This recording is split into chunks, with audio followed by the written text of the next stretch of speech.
আমরা আরো একটি আসনের প্রাথমিক বেসরকারি ফলাফল হাতে পেয়েছি।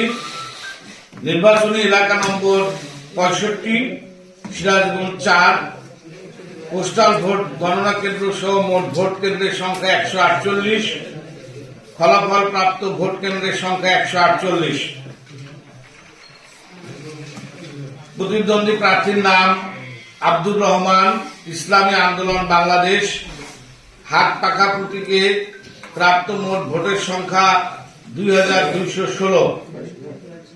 এম আকবর আলী, বাংলাদেশ জাতীয়তাবাদী দল বিএনপি, ধানের শীষ প্রতীকে প্রাপ্ত ভোটের সংখ্যা 1,61,278।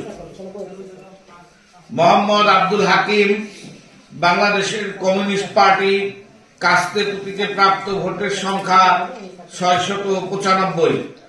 মোহাম্মদ রফিকুল ইসলাম খান, বাংলাদেশ জামায়াত ইসলামী, দাড়িপাল্লা প্রতীকে প্রাপ্ত মোট ভোটের সংখ্যা 1,61,872।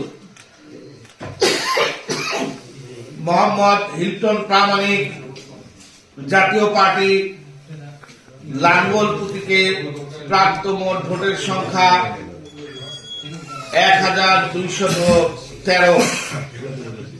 প্রাপ্ত প্রাথমিক বেসরকারি ফলাফলে মোহাম্মদ রফিকুল ইসলাম খান, বাংলাদেশ জামায়াত ইসলামী, দাড়িপাল্লা প্রতীকে 1,61,872 ভোট পেয়ে বেসরকারিভাবে নির্বাচিত হয়েছেন।